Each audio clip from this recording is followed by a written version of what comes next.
¿qué tal? ¿Cómo estás? Soy Paco, tu profesor virtual de ciencias, y vamos a ver una clase de biología y geología de tercero de la ESO.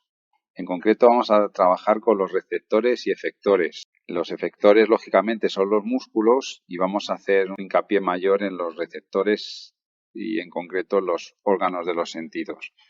Entonces te he hecho aquí una tabla, resumen, de los receptores sensitivos que tenemos distribuidos por el cuerpo.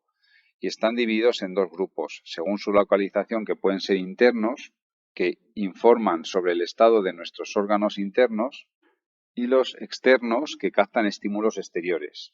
Bien, y por otro lado tenemos, según el tipo de estímulo que captan, los mecanorreceptores, que serían receptores de presión y contacto. Luego estarían los termorreceptores, que lo que captan son cambios de temperatura. En tercer lugar tenemos los quimiorreceptores, que captan sustancias químicas. Tenemos también los fotorreceptores, que son sensibles a la luz. Y por último los nociceptores, que son receptores de dolor. Bien, y una vez visto estos tipos de receptores, vamos a concretar más y vamos a trabajar con cada uno de los sentidos. Como tú ya sabes, tenemos el sentido del tacto, sentido del gusto, sentido del olfato, el oído, y finalmente la vista. El tacto, el órgano encargado de percibir el tacto es la piel, el gusto es la boca, la lengua, el órgano del olfato es la nariz, del oído sería el pabellón auditivo y de la vista el ojo. Bien, y en los siguientes vídeos vamos a ir analizando cada uno de los órganos perceptores de los distintos sentidos y las partes que los componen.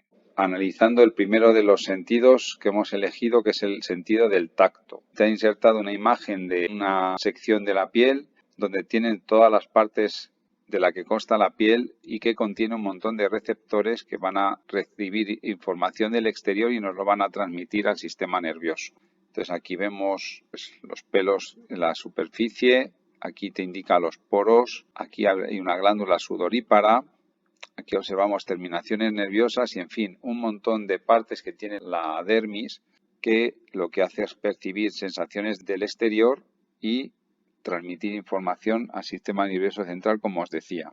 Entonces, el sentido del tacto consta de una serie de receptores, como pueden ser mecanorreceptores, termorreceptores, nociceptores, etcétera, que a través de la yema de la piel y prácticamente todo el cuerpo, pues nos informan de cambios y sensaciones que se producen en el exterior para emitir una respuesta. Por ejemplo, si nosotros recibimos un pinchazo, los nociceptores recogen esa información y lo transmiten al sistema nervioso central. En este caso no llega al cerebro, llega a la médula espinal, porque necesitamos hacer una reacción muy rápida y no pensamos el proceso. Directamente retiramos la zona del cuerpo donde hayamos recibido este estímulo, en este caso doloroso. Si nos dan calor en un dedo, por ejemplo, pues los termorreceptores serían los encargados de percibir esta sensación.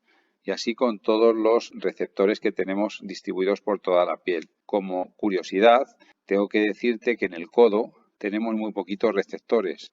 Y entonces, prueba de ello es que si tú te coges y te pellizcas del codo, no sientes dolor. Y es porque ahí no hay tantas terminaciones nerviosas y entonces no tenemos sensación de dolor ni molestia por ese motivo. Bien, y con esto yo creo que queda más o menos introducido lo que es el sentido del tacto. Vamos a seguir con el gusto dentro de los sentidos. Aquí tenemos varias imágenes, entre ellas esta, donde puedes ver las distintas papilas gustativas que tenemos en el interior y en nuestra lengua, que son las encargadas de percibir los distintos sabores que te señalo aquí en este otro dibujo de la lengua y qué partes de la lengua reciben esos distintos sabores. Entonces, como puedes ver, tenemos 5 tipos de sabores: el amargo, que se percibe en la parte trasera de la lengua; el sabor ácido, que se percibe en los laterales de la parte de atrás de la lengua; el salado, que se percibe en los laterales de la parte delantera de la lengua; el dulce, que se recibe en la punta de la lengua; y el umami, que se recibe por las papilas gustativas que se encuentran en el centro justo de la lengua.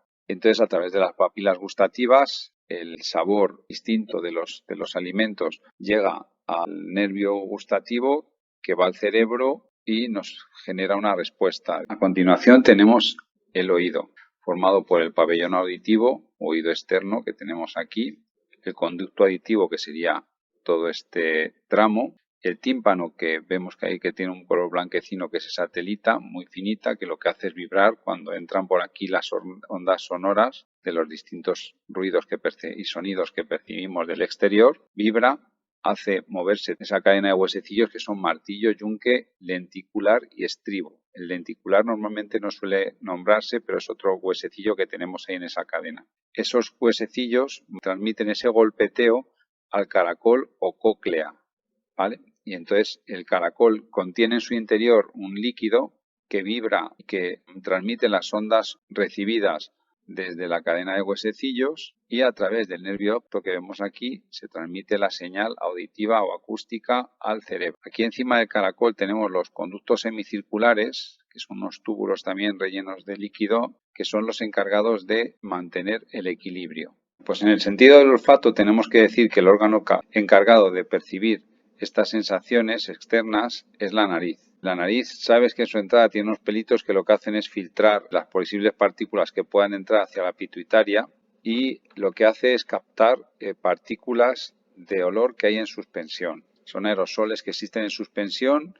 Al tomar nosotros el aire, entra en la nariz, se pegan estas partículas en la pituitaria, ahí por esa zona, y producen una reacción química que a través de las células olfativas comunican con el nervio olfativo y pasan la señal al cerebro, y así es como funcionaría nuestro sentido del olfato. Vemos que de alguna manera todos están relacionados porque todos tienen células nerviosas que captan los distintos sentidos. Esas células están especializadas en función de qué sentido tienen que captar, y a través de un nervio central transmiten al sistema nervioso la información correspondiente para que nuestro cerebro emita una respuesta, que suelen llevarse a cabo por los órganos efectores, los músculos, ¿vale?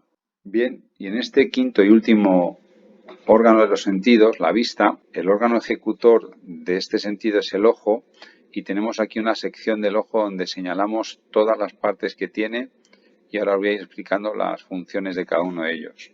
Esta telita inicial es la conjuntiva que rodea al ojo y lo que hace es protegerlo. El iris es un músculo, es el que da color a nuestros ojos, y lo que hace es contraerse o relajarse en función de la cantidad de luz que tenemos. En este caso vemos que el iris es de color marrón clarito, y en función de lo que se contraiga o se relaje el iris, se queda este círculo central, que es la pupila, pues más o menos agrandada o pequeñita en función del tamaño que quede para que entre más o menos luz. Si tenemos poca luz, lo que hace la pupila es dilatarse, es decir, el iris se contrae y deja aquí un mayor agujero central para que entre la luz. Si hay mucha luz, lo que hace es que el iris se relaja y se cierra, dejando muy poquita entrada de luz al ojo, quedando muy chiquitita la pupila, ¿vale? Esta capa gruesa interna que rodea todo el ojo se llama esclerótica. Aquí tenemos otra capa intermedia interna, que es la coroides. Esta que conocemos todos es la retina, que es una película interior del fondo de ojo, que es, digamos, la pantalla que tiene los conos y bastones, que son las células encargadas de percibir tipos de energía que transmitirán a través de este nervio óptico la información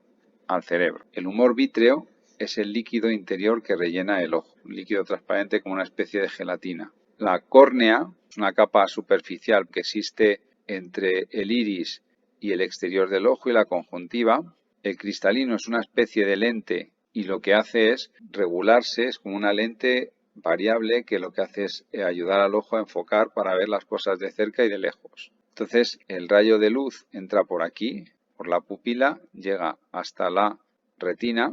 En la retina los conos y bastones reciben esas cantidades de luz que ha percibido y ha entrado a través de la retina al ojo, y por el nervio óptico que decíamos transmiten esa información al cerebro para que emita una respuesta. Tengo que decirte que las imágenes nos llegan al ojo del revés. Siempre les pongo a mis alumnos este ejemplo, que es que si yo tengo aquí un arbolito, pues este rayo de aquí entra a través de la pupila y se va a la retina. Y este otro de aquí entra en la pupila y se va también al fondo de ojo, a la retina. Entonces el árbol se proyecta en la retina como invertido.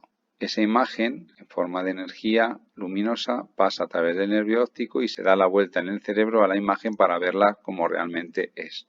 Bien, y finalmente, para acabar con este órgano de la vista, os he puesto aquí abajo una imagen más donde te muestro dos enfermedades muy típicas de la vista. la miopía y la imagen está desenfocada porque se forma delante de la retina, ¿vale? Con una lente correctora, bien sea una lentilla o bien sea unas gafas, conseguimos que la imagen se proyecte justo en la retina, que es donde se tiene que proyectar.